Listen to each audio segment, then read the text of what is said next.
Hey everyone! Today we're diving into the epic tale of Heracles, a demigod famous for his incredible strength and even more incredible challenges. Imagine being tasked with 12 labors so difficult, so dangerous, they'd make climbing Mount Everest look like a walk in the park. So buckle up, because we're about to embark on a cosmic journey through the 12 legendary labors of Heracles.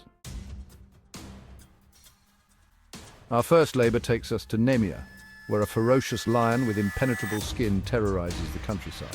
Heracles, armed with his trusty club and unwavering courage, tracked the beast to its lair, a cave hidden deep within the forest. The battle was fierce, a whirlwind of claws and roars that shook the very earth. But Heracles, using his legendary strength, managed to trap the lion in its own den and ultimately choked the beast with his bare hands.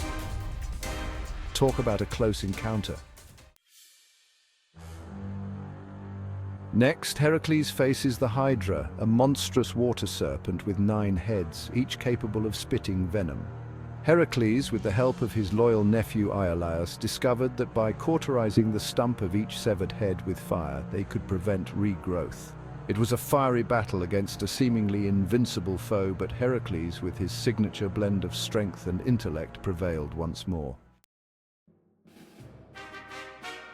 From battling monstrous beasts, we shift gears to a different kind of challenge, capturing the golden hind of Artemis, a creature of breathtaking speed and grace. Heracles was tasked with capturing this divine creature without harming a single hair on its body. Finally, with a well-aimed arrow that merely grazed its leg, Heracles was able to capture the exhausted creature and deliver it unharmed to fulfill his task. Heracles' fourth labor brings him face to face with the Erymanthian boar, a gigantic beast that terrorized the region of Erymanthus. This was a true test of endurance, as Heracles pursued the boar through the treacherous snow-covered mountains. He chased the boar into deep snowdrifts, trapping the exhausted creature and capturing it alive. Imagine the worst mess you've ever seen. Now multiply that by 1,000 and you might begin to fathom the Augean stables.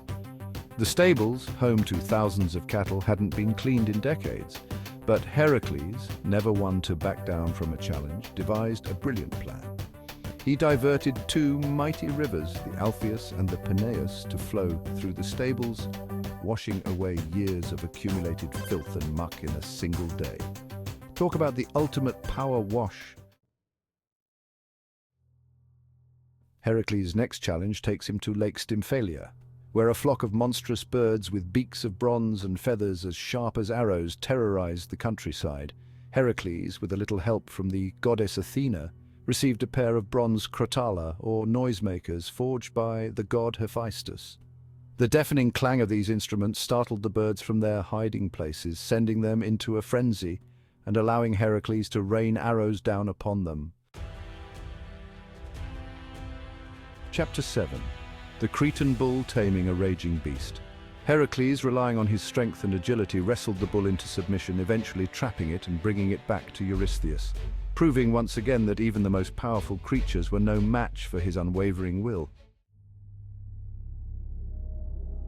Chapter 8. The mares of Diomedes, a feast fit for monsters. Heracles' 8th labor takes him to the land of the warlike Bistones, ruled by King Diomedes, who possessed a herd of horses so wild and ferocious they were fed human flesh. Heracles, in a daring raid, managed to overpower the grooms and drive the horses to the shore. In a gruesome twist, Heracles subdued the horses by feeding them their own master, King Diomedes.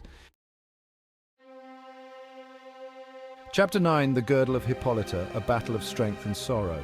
Heracles' 9th labor takes on a different tone, one tinged with tragedy. Initially, Hippolyta agreed to hand over the girdle willingly, impressed by Heracles' strength and courage.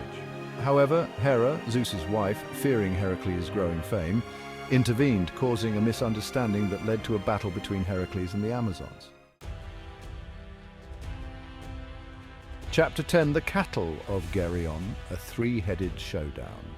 Heracles' 10th labor takes him to the farthest reaches of the known world to face Geryon, a monstrous giant with 3 bodies, 3 heads and 6 arms. Heracles, in a display of incredible strength and skill, slew Geryon's guards and then the giant himself, claiming the cattle and driving them back to Eurystheus. Chapter 11. The Apples of the Hesperides. a heavenly heist. Heracles' penultimate labor brings him face to face with the gods themselves. Realizing he couldn't accomplish this task alone, Heracles enlisted the help of Atlas, the titan who held the heavens upon his shoulders. Upon Atlas's return, Heracles, using his cunning, tricked the titan into taking back the weight of the heavens, allowing him to escape with the precious apples. Chapter 12. Cerberus, guardian of the underworld. Heracles' final and most perilous labor leads him to the underworld itself.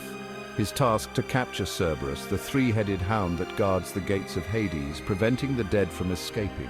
Heracles, relying on his immense strength, wrestled Cerberus into submission, dragging the beast back to the surface, proving once again that no challenge was too great for him.